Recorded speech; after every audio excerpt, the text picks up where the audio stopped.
બંને હાથ ઉઠાઈ સરદાર પટેલને શ્રદ્ધાંજલિ આપવાના સંકલ્પની મુઠ્ઠી ભીંચી પ્રચંડ અવાજથી બોલીએ, ભારત માતા કી, ભારત માતા કી. આજના આ મહત્વપૂર્ણ કાર્યક્રમમાં મારી સાથે મંચ પર ઉપસ્થિત ગુજરાતના પૂર્વ ઉપમુખ્યમંત્રી શ્રીમાન નીતિનભાઈ પટેલ સાહેબ, કલોલ વિધાનસભા ક્ષેત્રના મારા સાથી ભાઈ બકાજી ઠાકોર, પૂર્વ ધારાસભ્ય Kalol doctor A.K. Patel, SPG ગ્રુપના અધ્યક્ષ અને આજના ઉત્સવ મૂર્તિ શ્રી ધર્મેન્દ્ર પટેલ, શ્રી ગૌરાંગભાઈ પટેલ, શ્રી જસ્મીનભાઈ, શ્રી પૂર્વીનભાઈ, શ્રી અલ્કેશભાઈ, પ્રમુખ વિશ્વ ઉમિયાધામ, જેમને ખૂબ મોટું સમાજનું કામ ઉપાડ્યું છે એવા શ્રીમાન R.P. પટેલ, કલોલ શહેર ભાજપના અધ્યક્ષ શ્રી J.K. પટેલ, શ્રી કિરીટભાઈ પટેલ અને આજ આ વિરાટ સંમેલનમાં ઉપસ્થિત ભાઈઓ બહેનો અને મારા દિલની ધડકન જેવા યુવા મિત્રો, આપ સૌને નમસ્કાર. મિત્રો, સૌથી પહેલા તો હું ધર્મેન્દ્ર અને એસપીજી ગ્રુપ વાળાનો હૃદયપૂર્વક આભાર માનવા માંગુ છું. મારા હાથે સરદાર સાહેબની ખૂબ સુંદર પ્રતિમાનું કલોલ શહેરના મોકાની જગ્યાએ ઉદ્ઘાટન કરવાનું સૌભાગ્ય મને આપ્યું, એટલે તમારા સૌનો ખૂબ ખૂબ હૃદયથી આભાર. મિત્રો, સરદાર સાહેબ આપણે સૌ ગુજરાતમાં રહીએ, ચોપડીઓ વાંચીએ, ઓળખીએ, પણ સરદાર સાહેબનું કામ હું તમને ગેરંટીથી કહું છું ગુજરાતમાં રહીને સમજણ જ ના પડે. જ્યારે આપણે લક્ષદ્વીપ જઈએ અને લક્ષદ્વીપના મુસ્લિમ યુવાઓ કે આજ અમે ભારતનો હિસ્સો છે, તો સરદાર પટેલનો અમે ઉપકાર માનીએ છીએ. જ્યારે હૈદરાબાદ જઈએ, નાંદેડ જઈએ, કર્ણાટક જઈએ, મહારાષ્ટ્ર જઈએ, નિઝામની પૂરી સલ્તનતની અંદર રહેવા વાળા 7 કરોડ લોકો જ્યારે કે સરદાર ના હોત તો અમે પાકિસ્તાનની સાથે જોડાયેલા હોત. જોધપુરના લોકો જ્યારે એમ કે સરદાર સાહેબ હતા એટલે જોધપુર આજ ભારતનો હિસ્સો બન્યું, નહીં તો ક્યારનું પાકિસ્તાન ગળી ગયું હોત. જુનાગઢની અંદરથી કૂતરા લઈ નવાબને ભગાડવાનું કામ હોય કે લક્ષદ્વીપમાં તિરંગો ફરવાનું કામ હોય, સરદાર પટેલ આ ગુજરાતના અને દેશના એક સપૂત, એના વગર આ શક્ય જ ના હોય. આઝાદી આપતી વખતે અંગ્રેજોએ વિચાર્યું કે જતા જતા એવું કરતા જઈએ કે ભારત દુનિયાની અંદર સેંકડો વર્ષો સુધી ઊભું ના થાય. 500 થી વધુ રાજા રજવાડાઓને ભારતની સાથે જોડાવું કે પાકિસ્તાનની સાથે જોડાવું કે સ્વતંત્ર રહેવું, એનો અધિકાર આપી દીધો. એમને કરતી વખતે તો એમ હતું કે ભારતના ખંડ ખંડ અનેક ટુકડા થઈ જશે, પણ એમને સરદાર સાહેબનો પરિચય નતો. સરદાર સાહેબે 1.5 વર્ષમાં બધું ભેગું કરી આજના ભારતનો નકશો બનાવવાનું કામ કર્યું. હું તો આજની યુવા પેઢીને કહેવા માંગુ છું, જીવનમાં દ્રઢ નિશ્ચય થવું હોય, જીવનમાં સાદગીના ગુણોને આત્મસાત કરવા હોય, દેશભક્તિ રગે રગમાં વહે એવું ચરિત્ર બનાવવું હોય, કેવળ ને કેવળ દેશના ઉદ્દેશનું લક્ષ્ય પ્રાપ્ત કરવું હોય, તો સરદાર સાહેબને વાંચજો, જાણજો અને સમજજો. બાકી કઈ કરવાનું નહીં રે, એક જ જગ્યાએથી બધું મળી જશે. હું તો ખરેખર આજ સાર્વજનિક મનથી સ્વીકારવા માંગુ છું, ગુજરાતથી ગયો ત્યાં સુધી સરદાર સાહેબનો મને અડધો પડધો જ પરિચય હતો. નાનપણથી હું વાંચતો, જાણતો, ઓળખવાનો પ્રયાસ કરતો અને 2011 સુધી એવું માનતો કે સરદાર સાહેબ બાબતમાં હું ઘણું જાણું છું. પણ જ્યારે ભારતીય જનતા પાર્ટીનો અધ્યક્ષ બન્યો અને દેશભરમાં મારે પ્રવાસ થયો, સેંકડો લોકો, એવા વિચારવાન લોકો, સમાજના આગેવાન લોકો મને મળ્યા, જેમને કહ્યું કે સરદાર પટેલ પહેલા વડાપ્રધાન હોત તો દેશ ક્યારનો મહાસત્તા બની ગયો. જ્યારે એક મુખે દેશના દરેક રાજ્યથી વિદ્વાનોનો આ મત થતો હોય તો કેવું જીવન સરદાર સાહેબ જીવ્યા હશે. આઝાદી પછી કોઈ લાંબો સમય નથી જીવ્યા.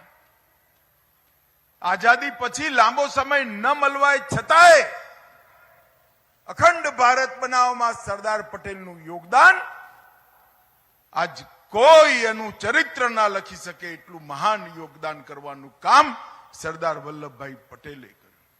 અને સરદાર સાહેબને આ કોંગ્રેસિયાઓએ વર્ષો સુધી અન્યાય કર્યો. પોતાના પરિવારની દુકાન ચલાવવા માટે સરદાર સાહેબનું સન્માન ના કર્યું. સરદાર પટેલ જેવા મહાપુરુષનું સંસ્કાર જ્યાં થયા ત્યાં કોઈ સ્મારક ના બન્યું. કોંગ્રેસ પાર્ટી સત્તામાં રહી અથવા ભાગીદાર રહી ત્યાં સુધી સરદાર સાહેબને ભારત રત્નનો એવોર્ડ ના મળ્યો. જેનો એવોર્ડ પર સૌથી પહેલો અધિકાર હતો એ માણસને એવોર્ડ મળતા મળતા 40 વર્ષ થઈ ગયા. ભાઈ 40 વર્ષ થઈ ગયા. સમગ્ર દેશની અંદર લોકોના હૃદયમાં સરદાર, લોકોના મનમાં સરદાર, દેશના ઇતિહાસમાં સરદાર, પણ સરદારનું ના સ્મારક મળે ના મ્યુઝિયમ મળે. અને બનાયા તો એ આધા અધૂરા અધકચરા મ્યુઝિયમો બનાયા. નરેન્દ્રભાઈ જ્યારે વડાપ્રધાન બન્યા ત્યારે વિશ્વમાં સૌથી ઊંચી પ્રતિમા અને સ્મારક સરદાર સાહેબનું બનાવવાનું કામ નરેન્દ્ર મોદીજી. ભારતીય જનતા પાર્ટીએ 1950 થી આજ સુધી જ્યારથી જનસંઘની સ્થાપના થઈ ત્યારથી આજ સુધી પોતાનો ચુનાવ ઘોષણા પત્ર, સંકલ્પ પત્ર સરદાર સાહેબના અધૂરા સપના પૂરા કરવાનું રાખ્યું.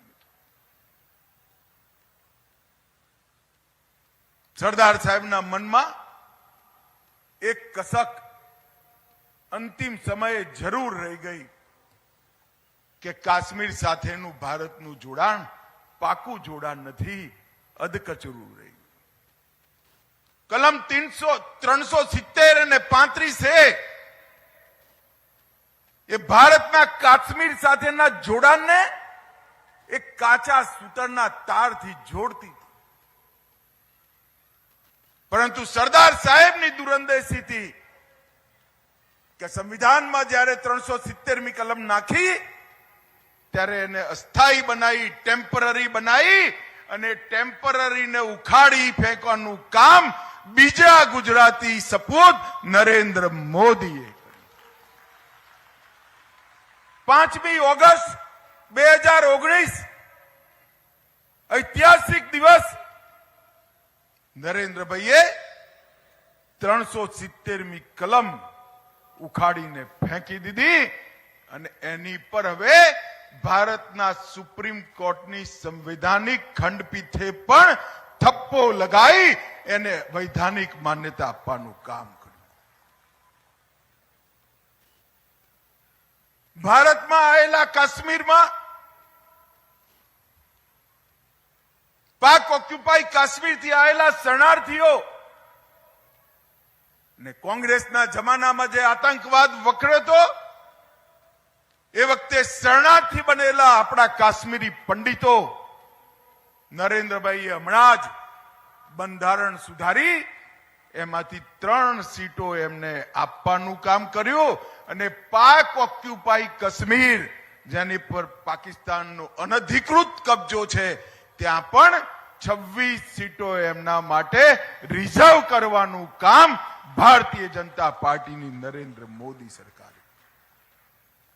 મારું ચોક્કસ માનવાનું નરેન્દ્રભાઈ જે રીતે દેશને દુનિયામાં આગવું અને ગૌરવવંતું સ્થાન અપાઈ રહ્યા છે, સરદાર સાહેબનો આત્મા જ્યાં હશે ત્યાં આ સંતૃષ્ટિ સાથે સ્વપ્ન પૂરા કરવાની ચેનની નીંદ લેતો હશે. નરેન્દ્રભાઈએ આ 10 વર્ષની અંદર ભારતને સમગ્ર દુનિયાની સામે એક મજબૂત અને વિકાસના રસ્તા પર ધસમસતો દેશ બનાવવાનું કામ કર્યું. જે ભારત ક્યારેય કલ્પના ના કરી શકે એવા કામો પૂરા થયા. મિત્રો, ચંદ્રમા પર તિરંગો લઈ આપણું ચંદ્રયાન ઉતર્યું અને ત્યાં શિવ શક્તિ પોઈન્ટ ઉપર તિરંગો ફહરાવવાનું કામ આપણા ચંદ્રયાન. G20 સમિટમાં દુનિયાભરના રાષ્ટ્રાધ્યક્ષો મહાત્મા ગાંધીને શ્રદ્ધાંજલિ આપવા માટે એક જ સમયે નતમસ્તક થઈને ઉભા હોય એ દ્રશ્ય સમગ્ર દુનિયામાં રહેતા ભારતીયોની છાતી ગજ ગજ ફૂલાવે એવું દ્રશ્ય હતું. 11મા નંબરે ઝોલા ખાતી આપણી અર્થવ્યવસ્થા એને 5મા નંબરે એક 10 વર્ષની અંદર જ લાવવાની વાત કરી. અને હું આજે કહીને જોઉં છું, કલોલવાલા નરેન્દ્રભાઈને 3જી ટર્મ આપી દો, 5મા ટર્મથી નંબરેથી 3જા નંબરનો કૂદકો મારવાનું નક્કી છે. 60 કરોડ ગરીબોના જીવનમાં ઘર, વીજળી, ગેસ, મફત અનાજ, મફત દવાઓ, અનેક પ્રકારની સુવિધાઓ એક 10 વર્ષની અંદર પહોંચાડી 13 કરોડ લોકોને ગરીબી રેખાથી બહાર કાઢવાનું કામ નરેન્દ્ર મોદી સરકારે કર્યું. અને એકમાત્ર એવો કાલખંડ 10 વર્ષનો આવ્યો જેમાં ગરીબી રેખામાં ઉમેરો ના થયો, ગરીબી રેખા નાની થઈ. ઇન્ફ્રાસ્ટ્રક્ચર, આજ વંદે ભારત ટ્રેન દર મહિને 3 નવી વંદે ભારત ટ્રેન ચાલુ થઈ જાય છે અને છોકરા બેસીને જાપાનમાં જતા હોય ને એવો આનંદ માણતા થઈ ગયા. ભાઈ, રેલવે સ્ટેશનો, એરપોર્ટો, અનેક પ્રકારના વિકાસના પ્રકલ્પો કોઈ કલ્પના ના કરી શકે કે 10 સાલમાં આટલું બધું થઈ જાય. અને એની સાથે સાથે આપણા ગૌરવ પર વર્ષોથી કુઠારાઘાત થતા, 550 વર્ષથી અયોધ્યાની અંદર રામ મંદિર તોડ્યું અને ભગવાન ટેન્ટમાં બેઠા હતા. 550 વર્ષ થયા હતા. વર્ષોથી કોંગ્રેસીઓના પેટનું પાણી નતું હાલતું. નરેન્દ્રભાઈએ એનું ભૂમિપૂજન કર્યું અને 22મી જાન્યુઆરીએ અયોધ્યામાં પોતાના ઘરમાં પ્રભુ શ્રી રામ પ્રસ્થાપિત. જે સ્થાન માટે, આપણા સન્માન માટે લાખો લોકોએ બલિદાન આપ્યું, એ સ્થાનને ગૌરવ અપાવવાનું કામ પણ નરેન્દ્ર મોદીના 10 વર્ષમાં થયું. એટલું જ નહીં, ઔરંગઝેબે તોડેલું કાશી વિશ્વનાથ મંદિરનો કોરિડોર, વારંવાર લૂંટેલું સોમનાથનું મંદિર ફરીવાર સોનાનું બનાવવાની શરૂઆત થઈ. ભદ્રકાળીનું મંદિર પાવાગઢ પર ફરીવાર બન્યું, ત્યાં ભદ્રકાળીનો ઝંડો ફેર્યો અને ઉત્તરાખંડની અંદર બદ્રીધામ, કેદારધામનો પણ પુનરુદ્ધાર થયો. વર્ષોથી આપણા માનબિંદુઓને અપમાનિત થતા દુઃખી હૃદયે આપણે જોયા. આઝાદ થયા પછી પણ 75 વર્ષ સુધી આ અપમાનને સહેતા રહ્યા. તૃષ્ટિકરણની રાજનીતિ એને આને આગળ વધારે. ભારતીય જનતા પાર્ટી ના તૃષ્ટિકરણની રાજનીતિમાં માને છે, ના તૃષ્ટિકરણની રાજનીતિ પર આધાર રાખે છે. ભારતનું ગૌરવ, ભારતની જનતાના શ્રદ્ધા કેન્દ્રો હંમેશા સન્માનિત થવા જોઈએ. અને હું તો કલોલવાલાને આમંત્રણ આપવા આવ્યો છું. ભાઈ 22મી તારીખે તો ભીડ હશે, પણ તમે બધા 2 મહિનામાં વારી અયોધ્યા જઈ એકવાર જય શ્રી રામ બોલી ભગવાનના દર્શન કરી આવજો.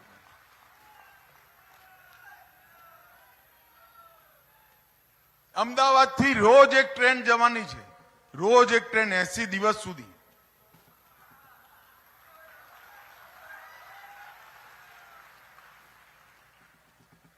અને વર્ષોથી જે અપમાન કર્યું, આપણે કોઈનો બદલો નથી લેવાનો ભાઈ, કોઈ બદલો લેવાની જરૂર નથી. પરંતુ આપણા સન્માનના, આપણા ગૌરવના રક્ષણ માટે જેમને બલિદાન આપ્યું એ અમર હુતાત્માઓ માટે પ્રભુ શ્રી રામ સામે પ્રાર્થના કરી આવીએ તો પણ એમનું બલિદાન અમર થઈ જશે મિત્રો. અને આવનારા દિવસોમાં આત્મનિર્ભર ભારત, વિકસિત ભારત, 75 વર્ષથી 100 વર્ષની યાત્રા મુખ્યત્વે હું જુવાનિયાઓને કહેવા આવ્યો છું. આજે પાયો નાખ્યો છે, પાયા પર મહાન ભારતની ઇમારત ચણવાનું કામ આ 25 વર્ષમાં કર્યું. 2047માં જ્યારે 15મી ઓગસ્ટે લાલ કિલ્લાની પ્રાચીર પર ઝંડો ફરકતો હોય એ વખતે વિશ્વમાં દરેક ક્ષેત્રમાં, સમગ્ર વિશ્વમાં દરેક ક્ષેત્રમાં ભારત નંબર 1 હોય એવું ભારત બનાવવાની કલ્પના લઈને આપણે 25 વર્ષ જવાનું છે. હું આજે એસપીજી ગ્રુપ વાળાને, સૌ મિત્રોને, આખા પ્રદેશમાંથી બધા લોકો આવ્યા છે, સૌને ખૂબ ખૂબ અભિનંદન અને સાધુવાદ આપવા માંગુ છું કે કલોલના મુખ્ય રસ્તા પર, 4 રસ્તા પર સરદાર પટેલ સાહેબની 15 ફૂટ ઊંચી દિવ્ય પ્રતિમા લગાવવાનું તમે જે કામ કર્યું છે એ વર્ષો સુધી કલોલના જુવાનિયાઓને સરદાર સાહેબના જીવનનો સંદેશ પહોંચાડશે. અને હું મારા તરફથી પણ ધન્યવાદ કહેવા માંગુ છું કે આ પુણ્ય કાર્ય કરવામાં તમે મને બોલાયો અને મારા હાથે મૂર્તિનું ઉદ્ઘાટન કરાયું એ બદલ હું આપ સૌનો હૃદયપૂર્વક આભાર માનવા માંગુ છું. આવનારા દિવસોની અંદર 2024ની ચૂંટણીમાં ફરી એકવાર દેશે નક્કી કરવાનું છે કે આ દેશના વડાપ્રધાન કોણ હોય.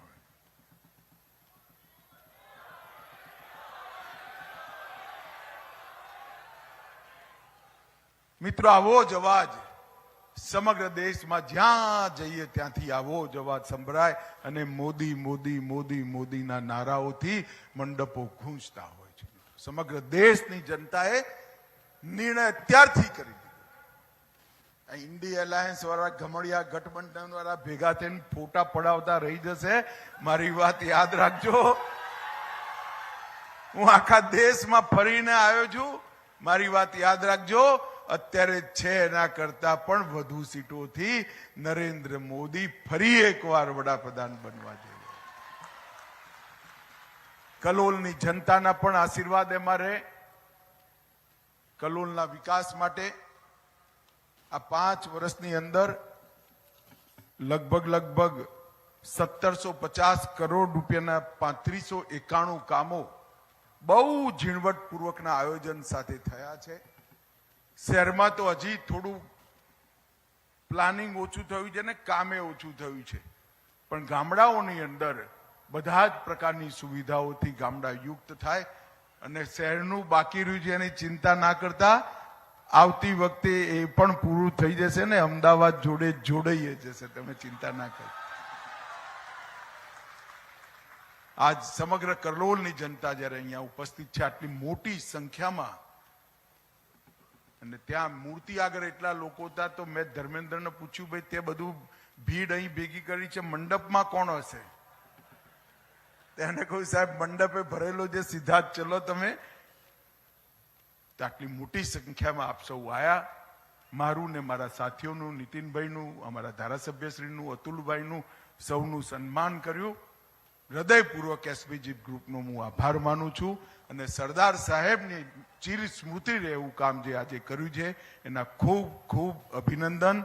ભારત માતા કી જય, વંદે માતરમ. ખૂબ ખૂબ આભાર.